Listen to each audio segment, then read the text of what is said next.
ሰላም እንደምን አምሽታችኋል የተወደዳችሁ ተመልካቾቻችን ይህ የኢትዮጵያ ቴሌቪዥን ነው የኢቲቪ 57 ዜናችን በሁለተኛው ምዕራፍ ተመልሷል የሁለተኛው ምዕራፍ አበይት ጉዳዮች እናስቀድም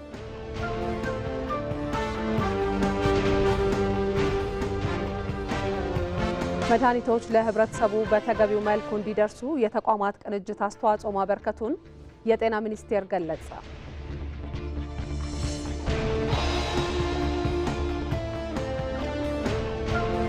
ያለፈውን የክረምት የበጎ ፈቃድ አገልግሎት ስኬቶች በዘንድሮ ማጠናከር ማስቀጠል እንደሚገባ ተገለጸ።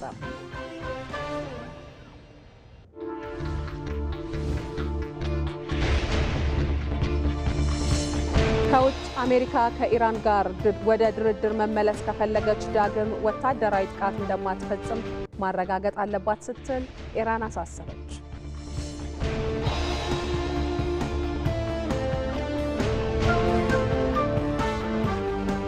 ከዜናዎቹ ጋር ማህሌት ታደለ ነኝ። አብራችሁን ሁኑ ተመልካቾቻችን። ወደ ቀዳሚው ዘገባችን እንሻገር። ባለፉት 2 ዓመታት የደቡብ ኢትዮጵያ ክልልን የሰላም ተምሳሌት ለማድረግ የተደረገው ጥረት አበረታች ውጤት ማስመዝገቡን የክልሉ ርዕሰ መስተዳድር አቶ ጥላሁን ከበደ ተናገሩ። በክልሉ ሁለንተናዊ ለውጥን ለማረጋገጥ በሚደረገው ጥረት ሀገር በቀል እውቀቶችን መጠቀም ያስፈልጋል ያሉት ደግሞ በሕዝብ ተወካዮች ምክር ቤት የመንግስት ዋና ተጠሪ ሚኒስትር ዶክተር ተስፋዬ በልጅጌ ናቸው። ይህ የተገለጸው የደቡብ ኢትዮጵያ ክልል የሰላም የአንድነትና የልማት ኮንፈረንስ በወላይታ ሶዶ ከተማ በተካሄደበት ወቅት ነው። ተመስገን ተስፋዬ ዝርዝር አለው። የሰላም የአንድነትና የልማት ኮንፈረንስ የክልሉ ተወላጅ የሆኑ ከፍተኛ የመንግስት የሥራ ኃላፊዎችና ተጋባዥ እንግዶች በተገኙበት በወላይታ ሶዶ ከተማ እየተካሄደ ይገኛል። በመድረኩ የተገኙት የደቡብ ኢትዮጵያ ክልል ርዕሰ መስተዳድር አቶ ጥላሁን ከበደ እንደገለጹት ባለፉት 2 ዓመታት በክልል ደረጃ ሰላምን ለማስፈን የተደረገው ጥረት አበረታች ውጤት ተመዝግቦበታል። ክልሉ በአራቱም አቅጣጫ ሰላማዊ ስለመሆኑ መተንተን ለቀባሪው ማርዳት ይሆንብኛል። ሆኖም እንዲያው የመጣ ስኬት ሳይሆን ማህበረሰባችንን የሰላም ታጣቂ በማድረግና ሰላም ማስጠበቅ የሁሉም ኃላፊነት ተደርጎ እንዲወሰድ ያስቻለ ጠንካራ የህዝብ ለህዝብና የግንዛቤ ስራ በመሰራቱ ነው። ከዚህም በተጨማሪ የጸጥታና ደህንነት ተቋሞቻችን አቅም ከማጎልበትም አንጻር ከፍ ያለ ዋጋ ተከፍሎበታል። የደቡብ ኢትዮጵያ ክልል የመንግስት ዋና ተጠሪ አቶ ገብረ መስቀል ጫላ በኩላቸው ከተመዘገቡ መልካም ውጤቶች ባሻገር ጉድለቶችን ለመሙላት በጋራ መስራት አስፈላጊ በመሆኑ ይህ ኮንፈረንስ መዘጋጀቱን አስታውቀዋል። ሁሉም ዘርፎች መላውን የክልሉን ህዝብ በማንቀሳቀስ መልካም አፈጻጸሞችን ለማጽናት እንዲሁም ጉድለቶችን በአንድነት ተረባርበን በተባበረ ክንድ ለመሙላት ተሰናስሎ መስራት ከመቼውም ጊዜ በላይ እጅግ አስፈላጊ የሆነበት ምዕራፍ ላይ እንገኛለን። በዚህም በየደረጃው አካባቢያዊ ጉዳዮች ላይ ያተኮሩ ህዝባዊ የሰላምና የአንድነት የውይይትና የምክክር መድረኮች በሁሉም መዋቅሮች በድምቀት እና ኃይል በሚያሰባስብ አግባብ ተከናውኗል። በሁሉም ደረጃ ያሉ የክልሉን ተወላጆች ያሳተፈው ኮንፈረንስ ሁለንተናዊ ለውጥ ለማረጋገጥ ያለው አበርክቶ ከፍተኛ መሆኑን ጠቅሰው ቀሪ ጉድለቶችን ለመሙላት ሀገር በቀል እውቀቶችን በሚገባ መጠቀም ያስፈልጋል ሲሉ ያብራሩት ደግሞ በሕዝብ ተወካዮች ምክር ቤት የመንግስት ዋና ተጠሪ ዶክተር ተስፋዬ በልጅጌ ናቸው። ከታደልናቸው የሀገር በቀል እውቀቶች ውስጥ አንዱና ዋናው በሰላማዊ መንገድ ችግሮቻችን መፍታትና እንደ ሀገር የጀመርነው ኢትዮጵያዊ የመግባባት ዲሞክራሲ ለመገንባት ትልቅ ሚና አለው ይሄ መድረክ። ስለዚህ ሌላኛው መነሻ እንደ ሀገር እንገነባለን ብለን የወሰንነው የመግባባት ዲሞክራሲ፣ ኢትዮጵያዊ የመግባባት ዲሞክራሲ በጋራ እሴቶቻችን ላይ ቆመው ለመግባባት ባህልና ልምድ የበለጠ ለማጎልበትም ይሄ መድረክ እንደ ስፕሪንግ ቦርድ ተጨማሪ ያገለግላል የሚል እምነት ስላለ ይሄ አንድ ተጨማሪ ነጥብ ተደርጎ መወሰድ ይችላል ብዬ አምናለሁ። የኮንፈረንሱ ተሳታፊዎች በሰጡት አስተያየት ሰላምን ማረጋገጥ ለሌሎች ልማቶች መሰረት በመሆኑ የሁል ጊዜ ስራችን ማድረግ ያስፈልጋል ብለዋል። ኢንቨስትመንት በደንብ በከፍተኛ ሁኔታ መሳብ ያስፈልጋል። የሰላም አስፈላጊነት እጅግ በጣም ትልቅ ነው። በእርግጥ በሰላም ይሄ ክልል የዚህን ያህል የሚታማም አይደለም።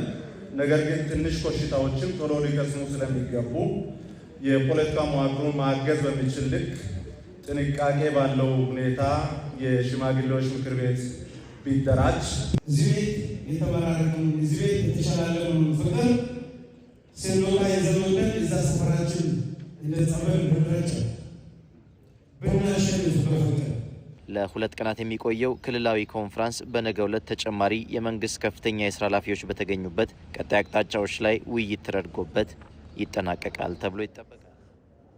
መድኃኒቶች ለህብረተሰቡ በተገቢው መልኩ እንዲደርሱ የተቋማት ቅንጅት አስተዋጽኦ ማበርከቱን የጤና ሚኒስቴር ገለጸ። በመድኃኒት አቅርቦት ሰንሰለት 7ኛው የባለድርሻ አካላት የውይይት መድረክ በቢሾፍቱ ተካሂዷል። ሞላ አለማየሁ ተጨማሪ አለው። በጤናው ዘርፍ ለተመዘገቡ ስኬቶች ተቋማት በትብብር መስራታቸው መሆኑን የጤና ሚኒስቴር ይገልጻል። ይሁን እንጂ አሁንም ድረስ ለህብረተሰቡ አንገብጋቢ ጥያቄ ሆኖ የቀጠለው የመድኃኒት አቅርቦት ጉዳይ አንዱ ነው። የኢትዮጵያ መድኃኒት አቅርቦት አገልግሎት ያዘጋጀው 7ኛው የባለድርሻ አካላት የውይይት መድረክ የባለድርሻ አካላት ትብብር ለጠንካራ የመድኃኒት አቅርቦት ሰንሰለት ትስስር ውጤታማነት በሚል በቢሾፍቱ ከተማ ተካሂዷል። በአብዛኛው ከውጭ በግዥና በእርዳታ የሚገባው መድኃኒት ለህብረተሰቡ እንዲደርስ ለማድረግ የተለያዩ የህግና አሰራር ማሻሻያዎች መደረጋቸውን የጤና ሚኒስትር ዴኤታ ወይዘሮ ፍሬህይወት አበበ ገልጸዋል። በመንግስትም ሆነ በድጋፍም ሆነ በተቋማት በሚገዙ መድኃኒቶች የሚመጣ በሙሉ የሚገዛበት አሰራር ስርዓት አንድ አይነት ነው ማለት ነው። ከውጭም ሲመጣ ሲመረትም ጥራት ስታንዳርዱ ጠብቆ ከመምጣት አንጻር እዚህ ውስጥ ያለን ባለቤት ሰዎችን በሙሉ የሚመለከተን አብረን የምንሰራ ስራ ነው። በነበረንም ሂደት በብዛት የሚመጡ መድኃኒቶችን ከማሳለጥ፣ ከማስተባበር፣ ከማቀላጠፍ አንጻር ከጉምሩክ ጀምሮ ከሺፒንግ ጀምሮ ከግዢ ስርዓት ከማሻሻል ጀምሮ ባሉ ሂደቶች ውስጥ ሁላችን የነበረን ሚና በጣም ትልቅ ነበረ። ከዓለም አቀፍ ለጋሾች የሚገኙ መድኃኒቶችን ጨምሮ በከፍተኛ የውጭ ምንዛሬ ለህብረተሰቡ የሚገዙ መድኃኒቶችን በተገቢው መንገድ ለማድረስ እየሰራ መሆኑን የሚገልጸው የኢትዮጵያ መድኃኒት አቅርቦት አገልግሎት የመድኃኒት ባህሪ በቀላሉ የሚበላሽ በመሆኑ የሁሉንም ባለድርሻዎች ግንዛቤና ትብብር እንደሚፈልግ የአገልግሎቱ ዋና ዳይሬክተር ዶክተር አብዱልቃድር ገልገሎ ተናግረዋል።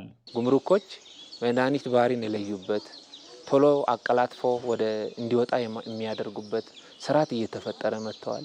አየር መንገድ ከየትኛውም ሀገር ላይ ቢመረጥ ቅድሚያ መድኃኒት እንዲሰጥ አንዳንዴ የኢትዮጵያ ሺፒንግ ላይንስ የሌለበት ቦታ አለ፣ አየር መንገዳችን ያለበት ቦታ አለ ከውጭ። ስለዚህ ቅድሚያ መድኃኒት ሰጥቶ ሲያመጣ ወደ ሀገር ውስጥ ይገባል። አንዳንዴ ደግሞ በጣም ኢመርጀንሲ መድኃኒቶች አሉ አምርቶ ቶሎ ግን ፖርት ላይ ቁጭ የሚሉ አየር መንገድ ይህን ፒክ አድርጎ የሚያመጣልን ከሆነ ቶሎ ለማህበረሰቡ ይደርሳል። አገልግሎቱ ከውጭ የሚያስገባቸው የተለያዩ መድኃኒቶችና ክትባቶችን በተቀላጠፈ መልኩ በማስገባት በትብብር እየሰሩ መሆኑን የሚገልጹት ደግሞ በኢትዮጵያ አየር መንገድ ወደ ሀገር ውስጥ የሚገቡ እቃዎች ክፍል ኃላፊ አቶ ጌትነት ህይወት ናቸው። በጣም ትልቁን ድርሻ ምናልባትም ከ80 በመቶ በላይ የሚሆኑትን የሚያጓጉዘው የኢትዮጵያ አየር መንገድ ነው። በተለይ እንደ ቫክሲኖችን፣ አስቸኳይ መድኃኒቶችን እና ጊዜ የሚያልፍባቸው የመድኃኒትና የመድኃኒት እቃዎች ግብአቶችን ወደ ሀገር ውስጥ የሚያስገባው ኢፒኤስኤስ በኢትዮጵያ አየር መንገድ ነው የሚጠቀመው። በመላ ሀገሪቱ ከ19 በላይ ቅርንጫፎች ያሉት የኢትዮጵያ መድኃኒት አቅርቦት አገልግሎት በበጀት ዓመቱ 9 ወራት ብቻ ከ40 ቢሊዮን ብር በላይ ዋጋ ያላቸው መድኃኒቶችና የሕክምና ቁሳቁሶችን ለህብረተሰቡ አሰራጭተዋል። ያለፈውን የክረምት የበጎ ፈቃድ አገልግሎት ስኬቶች በዘንድሮ ማጠናክሮ ማስቀጠል እንደሚገባ ተገለጸ። የክረምት በጎ ፈቃድ አገልግሎት ስራዎች የተለያዩ የህብረተሰብ ክፍሎችን ተጠቃሚ እያደረጉ እንደሆነም ተመላክቷል። ተኩራች ዝርዝር አለው። በጎ ፈቃደኝነት በዓለም ዙሪያ የማህበራዊ ኢኮኖሚያዊና አካባቢያዊ ችግሮችን ለመፍታት የሚያስችል ታላቅ ተግባር ነው። በችግርና በድንገተኛ ጊዜ በፈተናና በአስቸጋሪ ሁኔታዎች ውስጥ ሁሉ ግንባር ቀደም ደራሾች በጎ ፈቃደኞች ናቸው። በኢትዮጵያ የበጎ ፈቃድ አገልግሎት ከማህበረሰብ የአኗኗር ዘይቤ፣ ከሃይማኖት፣ ከባህልና ከእምነት አስተምህሮ ጋር በጥብቅ የተቆራኘና በደስታ በአዘንና ሌሎች ሰው ሰራሽ አደጋዎች በመድረስ የክረምት በጎ ፈቃድ አገልግሎት ስራዎች የተለያዩ የህብረተሰብ ክፍሎችን ተጠቃሚ እንደሚያደርግም ተመላክቷል። በ15 ዋና ዋና ፕሮግራሞችና 19 ንዑስ ፕሮግራሞችን አዘጋጅተን ወደ ተግባር ገብተናል ማለት ነው። ከሰኔ 1 እስከ መስከረም 30 የምንቆይበት ፕሮግራም ነው። በ15 ዋና ዋናና በ19 ንዑስ ፕሮግራም በድግግሞሽ ከ2.2 ሚሊዮን በላይ ህዝቦች ወይም የህብረተሰብ ክፍሎች በበጎ ፈቃድ ስራ የሚሳተፉበት ይሆናል ማለት ነው። በዚህም እስከ 1 ሚሊዮን ህዝብ የሚሆኑ ደግሞ ተጠቃሚ የሚሆኑበት ፕሮግራም ነድፈን ነው ስራ እየሰራን ያለ ነው። ስልጠናዎችን አሰልጥነናል። ከ10 ሺህ በላይ በጎ ፈቃደኛ ወጣቶችን ሴቶችን አሰልጥነን ወደ ተግባር ገብተናል ማለት ነው። በዚህ መሰረት እየሰራን ነው እኛ። የበጎ ፍቃድ አገልግሎት ፕሮግራሞች ተቀርጸው ለማህበረሰቡ በተደራጀ መንገድ የተለያዩ አገልግሎቶች በመስጠት ላይ የሚገኝ ሲሆን ይህን ወጣቶችን ጨምሮ ዜጎች ለማህበረሰባቸውን ብሎም ለሀገራቸው በጎ አስተሳሰቦችን ጊዜያቸውን ጉልበታቸውንና እውቀታቸው እንዲያበረክቱ በማድረግ የልማት ክፍተቶችን መሙላት ማስቻሉን ተገልጿል። የበጎ ፍቃድ ሀሳብ የበጎ ፍቃድ ተግባር እንደኛ ባለ ዝቅተኛ የኢኮኖሚ ደረጃ ላይ ያለ ሀገር ይቅርና በዓለም አቀፍ ደረጃ ከፍተኛ የእድገት ደረጃ ላይ ያሉ ሀገራት ውስጥም የሚከናወን ተግባር ነው። የበጎ ፍቃድ ሰው በመሆኑ ብቻ የሚያደርገው አስቦ ስለራሱ ጥቅም ብቻ ሳይሆን ስለሌሎች የሌሎችን በማገዙ ውስጥ ለሌሎች በማድረግ ውስጥ የሚያገኘውን ደስታ ታሳቢ በማድረግ ውስጥ የሚንቀሳቀስበት ተግባር ነው። በትምህርት ቤት ውስጥ እንሰራለን፣ በሆስፒታል ውስጥ እንሰራለን፣ በጎ ፍቃድን በመንገድ ላይ እንሰራለን፣ በትራፊክ እንሰራለን። በሁሉም አይነት ፕላትፎርም ውስጥ በጎ ፍቃደኞቻችን ይሳተፋሉ። ምንም በማሰብ ራስን ከራስ በላይ መሆኑ የወጣቶች ስብዕና ከመቅረጽ አኳያ ዝቅ ብለው ለሀገራቸውና ለወገናቸው እንዲያገለግሉ የስራ ባህልን እንዲያዳብሩ ከማስቻሉ ባለፈ የአገሪቱን ሕዝብ አብሮነትና አንድነት እንዳጠናከረ ይታመናል። የ12ኛ ክፍል ሀገር አቀፍ የማጠቃለያ ፈተናን በበይነ መረብ መፈተን መቻላቸው በራስ የመተማመን ስሜትን ከማዳበር አልፎ ከቴክኖሎጂ ጋር የተሻለ መቀራረብን እንድንፈጥር አግዞናል ሲሉ በዳውሮ ተርጫ ካምፓስ እየተፈተኑ የሚገኙ ተፈታኝ ተማሪዎች ገለጹ።